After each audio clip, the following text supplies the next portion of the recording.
आइए एक बार फिर से आप सभी लोगों का स्वागत है मेरे channel mission warrior with DK sir में। 20 प्रश्नों का ये सेट है, आइए उसे समझते हैं। आपके स्क्रीन पे पहला प्रश्न, वेल्डिंग में प्रयोग होने वाली गैसें हैं। The gases used in welding are. मैं ऑप्शन को नहीं पढ़ूंगा, इसमें टाइम का कंजम्पशन ज़्यादा होगा। तो आइए सीधा आंसर पे बात करते हैं और कुछ पॉइंट्स जो उससे रिलेटेड है उसको बताते चलेंगे।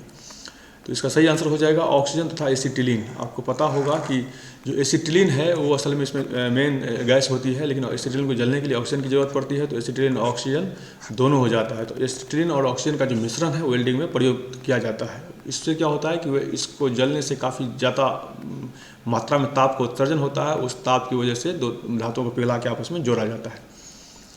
तो आइए बढ़ते हैं अगले प्रश्न की तरफ। अगला प्रश्न आपके स्क्रीन पे, गैल्वेनाइज्ड लोहे के पाइप पर परत होती है। The coating on galvanised iron pipe is. आपको बताता हूँ कि कोई भी जो लोहे की पाइप होती है, लोहे की यूटेंसिल होती है, उनको जंग से रोकने के लिए उस पर जिंक की कोट चढ़ाई जाती है। जिंक मतलब जस्ता। अभी देखिए आपके ऑप्शन पे आ जाते हैं। ऑप्शन है आप जस्ती, देखिए जस्ता को जस्ती लिख दिया, गलत है, ये जस्ता पढ़ते हैं इसको। जस्ता या अंग्रेजी में बोलते हैं जिंक।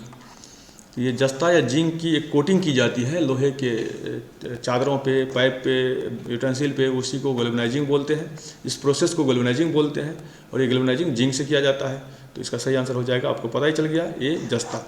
आइए बढ़ते हैं अगले प्रश्न की तरफ। अगला प्रश्न है, कपड़े साफ करने में प्रयोग होने वाले डिटर्जेंट हैं। Detergents use to clean clothes are. अब इसका जो सही आंसर हो जाएगा मुझे सल्फोनेट। सल्फोनेट क्या है कि सल्फोनेट असल में एक मतलब साबुन के जैसा ही इसमें गुण होता है, लेकिन ये साबुन नहीं है। ये क्या करता है, किसी जब कपड़े में जो जल का जो पृष्ठ तना होता है, जल का जो पृष्ठ तना होता है जिसको सरफेस टेंशन कहते हैं, जल का जो पृष्ठ तनाव होता है उसको ये कम कर देता है। और जब पृष्ठ तनाव कम होता है तो जो अपमार्जक सतह होता है कपड़े की उसको ये खत्म कर देता है और कपड़ा साफ हो जाता है। आइए बढ़ते हैं अगले प्रश्न की तरफ। अगला प्रश्न है आपके स्क्रीन पे, वह तत्व जो मानव पसीने के माध्यम से उत्सर्जित होते हैं क्या कहलाते हैं। The elements that are excreted through human perspiration are. इसमें ऑप्शन है, इसको ऑप्शन थोड़ा देखना पड़ेगा। इसमें देखिए ऑप्शन है यूरिया, कैल्शियम, मैग्नीशियम, उपयुक्त सभी। तो आपका जो पसीना होता है ना वो मुख्य रूप से होता है पानी। पसीना में मुख्य रूप से पानी ही होता है, लेकिन पानी के साथ साथ पसीना में यूरिया भी निकलता है, कैल्शियम भी निकलता है, मैग्नीशियम भी निकलता है, एसिड भी निकलता है। तो इन चीज़ों की वजह से इसलिए जो आपका ऑप्शन है यूरिया, कैल्शियम, सब सही है। तो उपयुक्त में से सभी सही आंसर ये हो जाएगा, डी, उपयुक्त में से सभी। अब आपने कभी देखे होंगे गर्मी के दिनों में आदमी को पेशाब थोड़ा कम लगता है। कारण क्या होता है कि उसमें पसीना के माध्यम से शरीर से ज़्यादातर पानी निकल जाता है, लेकिन ठंडे के मौसम में पसीना नहीं चलने से पेशाब ज़्यादा लोगों को जाना पड़ता है, बार बार जाना पड़ता है। तो ये भी मतलब समझ आपको आया। चलिए आगे बढ़ते हैं अगले प्रश्नों की तरफ। अगला प्रश्न, नीला थोथा रासायनिक रूप से है। Blue vitriol is chemically known by. जो ब्लू विट्रियल है जिसको नीला थोथा भी बोलते हैं, असल में वो होता है कॉपर सल्फेट। ये होता है, इसका जो ऑप्शन है ये कॉपर सल्फेट सही आंसर होगा। कॉपर सल्फेट को नीला थोथा बोलते हैं या फिर ब्लू विट्रियल बोलते हैं। ये इसका जो मेन काम होता है, कीटनाशकों के रूप में भी इसका प्रयोग किया जाता है। इसका प्रयोग बाल को कलर करने में, हेयर को डाई करने में भी किया जाता है। ये वस्त्र और चमड़ा मतलब कपड़ा और चमड़ा के प्रसंस्करण में भी इसका प्रयोग किया जाता है। आइए बढ़ते हैं अगले प्रश्न की तरफ। अगला प्रश्न है, धन विधेयक पेश किया जाता है। Money bill is introduced in. आपको पता होगा कि जो मनी बिल है इसमें दो तीन चीज़ आप बहुत ध्यान से सुनिए, उसको याद रखिए। पहला तो ये जो धन विधेयक है, धन विधेयक सिर्फ और सिर्फ लोकसभा में प्रस्तुत किया जा सकता है, सिर्फ लोकसभा में। इसको विशेष रूप से याद रखिए। धन विधेयक और वित्त विधेयक में थोड़ी सी अंतर है, ये कई बार कन्फ्यूजन का विषय होता है। धन विधेयक और वित्त विधेयक अलग है, धन विधेयक अलग है। धन विधेयक जब भी प्रस्तुत होगा लोकसभा में होगा, लेकिन इसका मतलब ये नहीं है कि ये सिर्फ लोकसभा में पास होकर कानून पास हो जाता है। इस लोकसभा में पहले आएगा, बाद में फिर राज्यसभा में जाएगा, और उसके बाद प्रेसिडेंट साहब का भी अप्रूवल होगा, लेकिन पहले ये लोकसभा में आएगा। दूसरी बात, धन विधेयक की जो चर्चा की गई है भारत के संविधान के अनुच्छेद 10 में इसकी बात चर्चा की गई। अनुच्छेद 10 आर्टिकल 10 में इसकी चर्चा की गई है। इसके अलावा धन विधेयक है या नहीं, मतलब कोई भी विधेयक, धन विधेयक मतलब वित्त विधेयक और धन विधेयक के संबंध में जब कन्फ्यूजन क्रिएट हो जाएगा कि ये विधेयक धन विधेयक है या नहीं, तो ऐसी परिस्थिति में जो लोकसभा के अध्यक्ष हैं उनका पूरा विशेषाधिकार होता है कि वो निर्णय लेंगे कि ये विधेयक धन विधेयक है या नहीं है। तो धन विधेयक को धन विधेयक मानने का जो या निर्णय देने का जो पूरा अधिकार है वो लोकसभा अध्यक्ष के पास। तो आपका जो प्रश्न था धन विधेयक पेश किया जाता है, तो इसका तो सही आंसर हो जाएगा केवल लोकसभा में प्रस्तुत किया जाता है पहले। फिर वही चीज़ मैं रिपीट करूँगा, लोकसभा के बाद ये राज्यसभा में भी जाता है और राज्यसभा के बाद राष्ट्रपति महोदय के पास भी जाता है। लेकिन पहले लोकसभा में आता है। तो 2-3 चीज़ आप उसको विशेष ध्यान रखिएगा, ये क्वेश्चन कई बार पूछा जाता है कि धन विधेयक की चर्चा भारत के संविधान के आर्टिकल 10 में किया गया है। धन विधेयक है या नहीं, इसका निर्णय लेने की जो निर्णायक क्षमता वाले पद हैं वो है लोकसभा अध्यक्ष। धन विधेयक लोकसभा में पहले आती है। चलिए बढ़ते हैं अगले प्रश्नों की तरफ। अगला प्रश्न है आपके स्क्रीन पे, भारतीय संविधान की प्रकृति क्या है? What is the nature of Indian constitution? तो थोड़ा सा इस पर भी ऑप्शन पे आते हैं। भारत का संविधान संघीय भी है, भारत का संविधान एकात्मक भी है, लेकिन न तो संघीय है न ही एकात्मक है। अब ये बड़ा अजीब टाइप की बात होता है, ऐसा फिर क्या है? तो अब मैं भारत के संविधान के बारे में थोड़ी सी चर्चा आप सुन लीजिए। भारत का संविधान क्या है? भारत जो है, भारत एक गणराज्य है और भारत एक राज्यों का संघ है। भारत के संविधान का पहला आर्टिकल कहता है कि भारत अर्थात इंडिया, दैट मीन्स भारत राज्यों का संघ होगा, यूनियन ऑफ स्टेट होगा। ये राज्यों की संघ की बात करते हैं, राज्यों की संघ मतलब ये एक राज्य नहीं है, ये कई सारे राज्यों का ग्रुप है। राज्यों की संघ मतलब अभी भारत में कितने राज्य हैं? आपको मालूम ही होगा कि भारत में अभी वर्तमान में 28 राज्य हैं और 8 केंद्र शासित प्रदेश है, जिसको संघ शासित प्रदेश भी बोलते हैं। केंद्र शासित प्रदेश या संघ शासित प्रदेश भी बोलते हैं, जिसको इंग्लिश में यूटी बोलते हैं, यूनियन टेरिटरी, इसको स्टेट बोलते हैं। तो ये जो अभी वर्तमान में 28 स्टेट है और 8 यूटी है, ये सभी को मिला के भारत गणराज्य, भारत एक देश है। तो भारत कई सारे राज्यों का एक संघ भी है, तो भारत इसलिए भारत संघीय राज्य है। एकात्मक इसलिए है कि कई सारी बातों पे भारत को निर्णय लेने का भारत सरकार को, केंद्र सरकार को विशेष अधिकार प्राप्त है। भारत में एकल नागरिकता होती है, राज्यों का अलग नागरिकता और देश की अलग नागरिकता नहीं होती है, पूरे भारत की एक ही नागरिकता है, इसलिए एकात्मक भी है।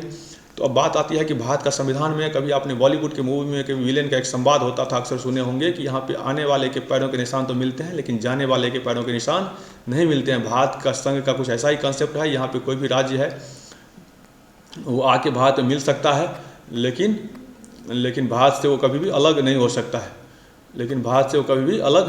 है, ये जो भारतीय, अभी देखिए मेन इसको एक बार ठीक समझिए, भारत एक देश है, भारत में कई सारे राज्यों का मिश्रण है। भारत में कोई भी राज्य चाहे तो आके मिल सकता है, लेकिन कोई भी राज्य चाहे तो बाहर नहीं जा सकता है। इसी प्रोसेस को बोलते हैं भारत का एकात्मक व्यवस्था। अब जैसे अब देख लीजिए, बाद में आज़ाद हुआ है, गोवा आज़ाद हुआ है, अपना सिक्किम मिला है बाद में, तो सब बाद में आके मिल सकता है, लेकिन कोई भी राज्य इसमें चाहेगा कि मैं अलग होकर नया देश बना लूँ, वो कभी संभव हो ही नहीं सकता है। कोई भी राज्य अपनी सीमा में परिवर्तन, केंद्र सरकार चाहे तो किसी राज्यों की सीमा में परिवर्तन कर सकती है, किसी राज्य की सीमा को बढ़ा सकती है, किसी राज्य की सीमा को घटा सकती है, किसी का नाम बदल सकती है, लेकिन कोई भी राज्य भारत से बाहर नहीं जा सकता है। तो आपका जो प्रश्न था भारतीय संविधान की प्रकृति क्या है, तो उस पर आते हैं। आपके प्रश्न का जो सही आंसर है वो हो जाएगा आंसर डी, प्रकृति में संघीय है किंतु भावना में एकात्मक है। जैसे ही थोड़ा सा इमरजेंसी टाइप का माहौल बनेगा, फटाक से भारत केंद्रीकृत शासन व्यवस्था हो जाएगी, कोई भी राज्य में इंसर्जेंसी हो जाएगी, राज्य विद्रोह कर देगा, तुरंत से यूनिटरी सिस्टम यहाँ पे लागू हो जाएगी। आइए बढ़ते हैं अगले प्रश्नों की तरफ। अगला प्रश्न है, भारत के सर्वोच्च न्यायालय के न्यायाधीशों की नियुक्ति कौन करता है? तो इसकी चर्चा भारत के संविधान के अनुच्छेद आर्टिकल 124(6) में किया गया है कि भारत के सर्वोच्च न्यायालय के न्यायाधीशों की नियुक्ति भारत के राष्ट्रपति करेंगे। तो इसमें सही आंसर हो जाएगा भारत के राष्ट्रपति। तो सर्वोच्च न्यायालय के न्यायाधीशों की नियुक्ति भारत के राष्ट्रपति करते हैं, ये भी आपको क्लियर हो गया। इसके बाद बढ़ते हैं अगले प्रश्नों की तरफ। अगला प्रश्न है, राज्यसभा का पदेन अध्यक्ष कौन होता है? अब देखिए, भारत के उपराष्ट्रपति जो होते हैं ना, राज्यसभा के पदेन अध्यक्ष होते हैं। थोड़ा सा उपराष्ट्रपति के बारे में समझा देते हैं आपको कि भारत में ऐसा व्यवस्था है कि जो भी भारत के उपराष्ट्रपति होंगे वही राज्यसभा के अध्यक्ष होंगे।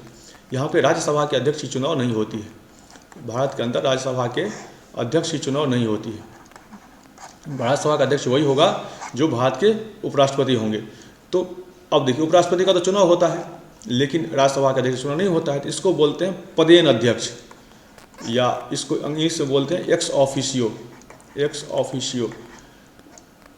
अब इसको थोड़ा सा ध्यान से देखिए कि ये जो उपराष्ट्रपति का पद है भारत में, उपराष्ट्रपति के पद की चर्चा आर्टिकल 63 अनुच्छेद आर्टिकल 63 में किया गया है, जबकि जो उपराष्ट्रपति होंगे वो राज्यसभा के पदेन अध्यक्ष होंगे, एक्स ऑफिशियो मेंबर होंगे। इसकी चर्चा आर्टिकल 64 में की गई है। जो आर्टिकल बीच बीच में बता रहा हूँ उसको थोड़ा ध्यान रखिएगा, प्रश्नों में इस तरह से भी प्रश्न आते हैं, पूछे जा सकते हैं। तो ये प्रश्न भी आपको क्लियर हो गया। क्लियर होने से पहले एक चीज़ और थोड़ा सा छोटा मैं बताता हूँ। भारत के जो उपराष्ट्रपति होते हैं उनको चुनने के लिए उनका जो निर्वाचन होता है, वो एक निर्वाचक मंडल के द्वारा होता है, उसको बोलते हैं निर्वाचक मंडल। निर्वाचक मंडल के द्वारा इनका चुनाव होता है। उस निर्वाचक मंडल में लोकसभा और राज्यसभा के सदस्य भाग लेते हैं। आइए बढ़ते हैं अगले प्रश्नों की तरफ। अगला प्रश्न है, भारत का प्रधानमंत्री किसके प्रति जवाबदेह है? To whom is the prime minister of India accountable? मंत्रिमंडल, राष्ट्रपति, लोकसभा, राज्यसभा। तो इसमें आपको पता है कि भारत के जो प्रधानमंत्री होते हैं लोकसभा के प्रति जवाबदेह होते हैं, क्योंकि जब तक लोकसभा है तब तक भारत के प्रधानमंत्री हैं। लोकसभा का विघटन होते ही प्रधानमंत्री का पद तत्काल के लिए खत्म हो जाता है, फिर से नए प्रधानमंत्री का चुनाव होता है। लेकिन इसमें एक जो बात है थोड़ा जो विशेष ध्यान देने की जरूरत है उसको थोड़ा देख लीजिए कि राष्ट्र प्रधानमंत्री का जो पद है मतलब सामूहिक तौर पे तो जिम्मेदार है, जवाबदेह है लोकसभा के प्रति, लेकिन व्यक्तिगत तौर पे राष्ट्रपति के प्रति जिम्मेदार भी है, क्योंकि प्रधानमंत्री की जो नियुक्ति है वो राष्ट्रपति करते हैं, शपथ ग्रहण राष्ट्रपति दिलवाते हैं, और राष्ट्रपति को अधिकार होता है कि बदल भी सकते हैं, चेंज भी कर सकते हैं, किसी दूसरे को आमंत्रित भी कर सकते हैं सरकार बनाने के लिए। ऐसा तो सामान्यतः जो लोकसभा में बहुमत दल का नेता होगा वही भारत का प्रधानमंत्री होगा, लेकिन कभी कभी सिचुएशन बिगड़ती है, किसी एक दल को बहुमत साबित मतलब नहीं होता है तो कई सारे दल को मिला के सरकार बनाई जाती है, उसमें थोड़ी सी क्रिटिकल कंडीशन भी होती है। तो जो आपका प्रश्न था कि भारत का प्रधानमंत्री किसके प्रति जवाबदेह है, तो भारत का प्रधानमंत्री जवाबदेह है लोकसभा के प्रति। और लोकसभा के बारे में एक आध चीज़ आपको याद रखिए, लोकसभा को निम्न सदन कहा जाता है। लोकसभा को निम्न सदन कहा जाता है। लोकसभा में जनता के द्वारा चुने गए डायरेक्ट प्रतिनिधि होते हैं, जो भारत के प्रधानमंत्री जो होते हैं उनका चुनाव करते, भारत के प्रधानमंत्री का चुनाव करता है, भारत के प्रधानमंत्री का चुनाव करते हैं। आइए बढ़ते हैं अगले प्रश्न की तरफ। अगला प्रश्न है आपके स्क्रीन पे, भारत के किस राज्य में कपास का औसतन उत्पादन सर्वाधिक है? In which state of India have average production of cotton is highest? आपके जो स्क्रीन पे ऑप्शन है उसमें ऑप्शन है पश्चिम बंगाल, बिहार, असम, आंध्र प्रदेश। ऑप्शन के मुताबिक तो इसका आंसर हो जाएगा आंध्र प्रदेश, लेकिन ये थोड़ा सा प्रश्न आपको समझना पड़ेगा कि भारत में जो सर्वाधिक कपास का उत्पादन करने वाला राज्य है वो है गुजरात। गुजरात का प्रथम स्थान है। गुजरात के बाद जो दूसरा स्थान है जो कपास का उत्पादन करने वाला जो राज्य है वो है महाराष्ट्र, और महाराष्ट्र के बाद जो तीसरा स्थान पर कपास उत्पादन करने वाला राज्य है वो है तेलंगाना, और महाराष्ट्र तेलंगाना के बाद जो चौथा स्थान पे है वो है आंध्र प्रदेश। आंध्र प्रदेश। लेकिन अब प्रश्न ऐसा था कि आपके ऑप्शन में न तो गुजरात है, न महाराष्ट्र है, न तेलंगाना है, तो अब जो ऑप्शन दिया है उसमें सबसे ज़्यादा उत्पादन आंध्र प्रदेश में होता है, इसलिए आपका ऑप्शन आंध्र प्रदेश होगा। लेकिन आप ऊपर की बातों को भी तरह से याद रख लीजिए कि प्रथम स्थान पर कपास उत्पादन करने में जो पहला स्थान है वो है गुजरात का, दूसरा स्थान है महाराष्ट्र का, तीसरा स्थान है तेलंगाना का, और चौथा स्थान है आंध्र प्रदेश का। अब बढ़ते हैं अगले प्रश्नों की तरफ। अगला प्रश्न आपके स्क्रीन पे, निम्नलिखित में से किस राज्य में सर्वाधिक क्षेत्र वनों के अंतर्गत पाया जाता है? In which of the following states the maximum area is found under forest?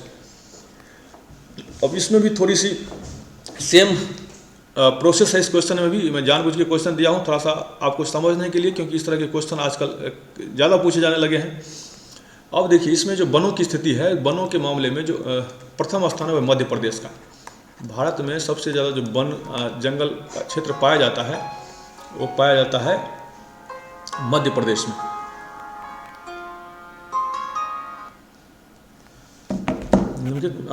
जो सबसे ज़्यादा जो जंगल पाया जाता है वो पाया जाता है मध्य प्रदेश में। मध्य प्रदेश के बाद जो दूसरा स्थान आता है जंगल के मामले में वो है अरुणाचल प्रदेश का, जो आपके ऑप्शन में भी है अरुणाचल प्रदेश का। उसके बाद जो तीसरा नंबर आता है जंगल में वो आता है छत्तीसगढ़ का,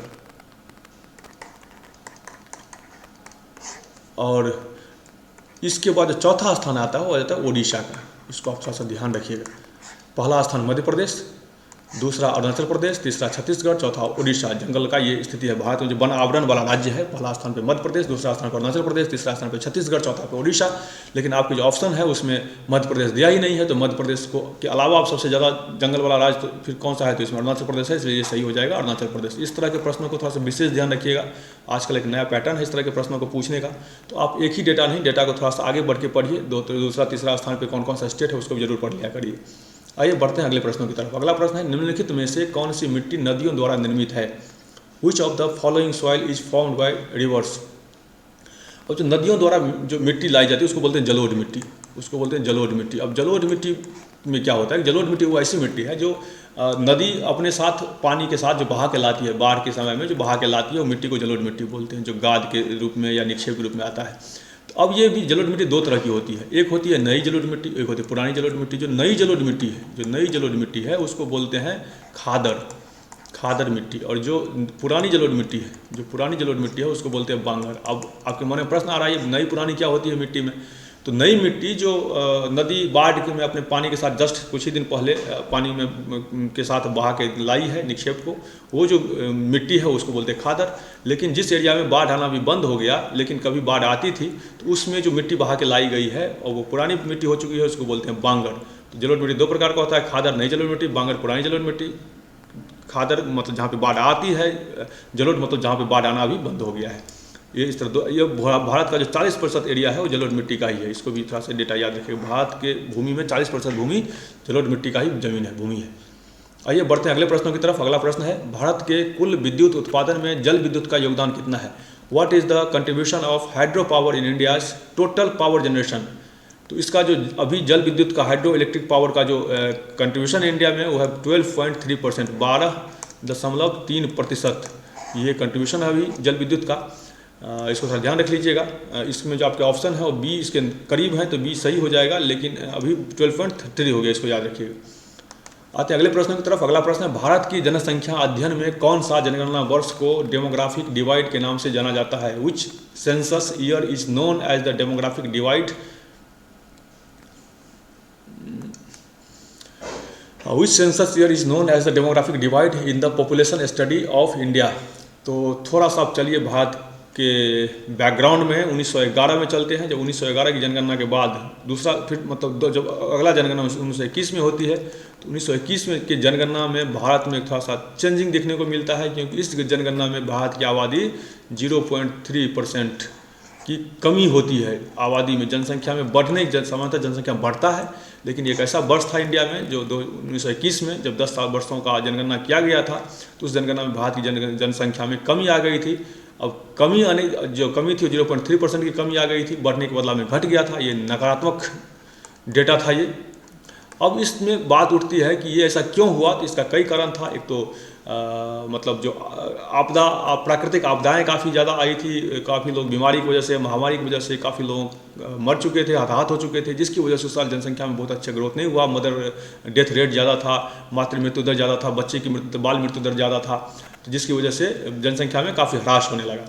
तो ये उसके बाद जो दूसरा डेटा है 1931 में जब फिर जनगणना होती है 10 साल बाद, तो उस पर अचानक से 11% जनसंख्या में बढ़ोतरी होती है। तो ये इस वजह से ठीक हो गया। लेकिन जो 1921 में था वो ऐसा हुआ था कि उसमें जनसंख्या निगेटिव चली गई थी, नकारात्मक चली गई थी। इसलिए इस 1921 के जनगणना वर्ष को डेमोग्राफिक डिवाइड के नाम से जाना जाता है। इसको डेमोग्राफिक डिवाइड कहा जाता है। तो 1921 की जनगणना में जनगणना नकारात्मक चली गई थी, जनसंख्या घट गई थी, जिसकी वजह से इसे डेमोग्राफिक डिवाइड के नाम से जाना जाता है। आइए बढ़ते हैं अगले प्रश्नों की तरफ। अगला प्रश्न है आपके स्क्रीन पे, तमिलनाडु में सर्वाधिक सूती वस्त्र के कारखाने कहाँ पाए जाते हैं? Where are the largest number of cotton textile factories located in Tamil Nadu? तो इसका जो सही आंसर है हो जाएगा कोयम्बटूर। कोयम्बटूर में तमिलनाडु का सबसे ज़्यादा सूती वस्त्रों का मिल है। वहाँ जो तमिलनाडु में जितने सूती वस्त्रों के मिल है उसमें 40% सूती वस्त्रों के मिल सिर्फ कोयम्बटूर में ही है। तो कोयम्बटूर को दक्षिण भारत का मैनचेस्टर भी कहा जाता है। ये भी ध्यान रखिएगा, दक्षिण भारत का मैनचेस्टर, दक्षिण भारत का मैनचेस्टर कहा जाता है कोयम्बटूर। बढ़ते हैं अगले प्रश्न की तरफ। अगला प्रश्न आपके स्क्रीन पे, शब्द संक्षेप ट्रीम से क्या समझते हैं? What does the word abbreviation TRIMS stand for? अब इसका जो फुल फॉर्म होता है ट्रेड रिलेटेड इन्वेस्टमेंट मेजर्स। इसका जो फुल फॉर्म होता है ट्रीम का होता है ट्रेड रिलेटेड इन्वेस्टमेंट मेजर्स।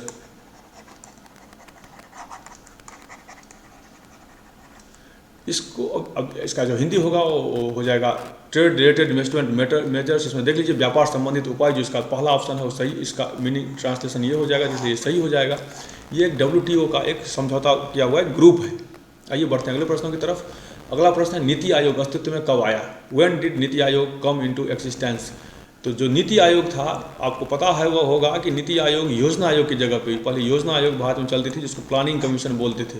योजना आयोग भारत में चलती थी जिसको प्लानिंग कमीशन बोलते थे। तो प्लानिंग कमीशन को हटा के 1 जनवरी 2015 को इसके स्थान पर रखा गया नीति आयोग। नीति आयोग, तो नीति आयोग में भी कुछ चीज़ें बिल्कुल मिलती जुलती है। योजना आयोग के जो अध्यक्ष होते थे वो प्रधानमंत्री होते थे, नीति आयोग के जो अध्यक्ष होते हैं वो भी प्रधानमंत्री ही होते हैं। इसको ध्यान रखिएगा, नीति आयोग के अध्यक्ष होते हैं प्रधानमंत्री, और इसके अलावा इसमें जो इस उपाध्यक्ष होते हैं जो सामान्यतः काम को देखते हैं। जो उपाध्यक्ष होते हैं उस अभी जो वर्तमान में इसके उपाध्यक्ष हैं उनका नाम है सुमन के बेरी। इनका जो नाम है, इनका नाम है सुमन के बेरी। नीति आयोग के जो उपाध्यक्ष हैं वो अभी सुमन के बेरी। और इसके साथ में एक और पद होता है जिसको CEO बोलते हैं, चीफ एग्जीक्यूटिव ऑफिसर, मुख्य कार्यकारी पदाधिकारी या मुख्य कार्यकारी अधिकारी। ये जो है इनका नाम है परमेश्वरन अय्यर। इनका नाम है परमेश्वरन अय्यर। ये एग्ज़ाम के समय में ज़रूर देख लिया करिएगा, क्योंकि सब बदल भी जाता है। तो एग्ज़ाम के टाइम में जो रहेगा वो पढ़ के जाइएगा। अभी पढ़िएगा, एग्ज़ाम के टाइम में कोई और रहेंगे तो इसी को मत लिख दीजिएगा। तो 2-3 चीज़ में ध्यान हो गया कि नीति आयोग योजना आयोग की जगह पे आया था। योजना आयोग में जैसे प्रधानमंत्री अध्यक्ष होते थे, उसी तरह नीति आयोग के भी अध्यक्ष प्रधानमंत्री होते हैं। इसके अलावा इसके उपाध्यक्ष होते हैं, जैसे योजना आयोग में उपाध्यक्ष होता था, इसमें उपाध्यक्ष होते हैं। इसमें एक CEO भी होते हैं। तो CEO जो अभी हैं वो है परमेश्वरन अय्यर साहब, उपाध्यक्ष हैं सुमन के बेरी, और नीति आयोग के अध्यक्ष होते हैं भारत के प्रधानमंत्री। इसकी स्थापना हुई थी 1 जनवरी 2015 को। तो ये जो आपका ऑप्शन C है वो हो जाएगा सही। आइए बढ़ते हैं अगले प्रश्न की तरफ। अगला प्रश्न आपके स्क्रीन पे घड़ी में प्रयुक्त होने वाला क्वार्ट्ज क्रिस्टल है। The quartz crystal use in watches are. ये जो क्वार्ट्ज क्रिस्टल है उसको बोलते हैं सोडियम सिलिकॉन डाइऑक्साइड बोलते हैं।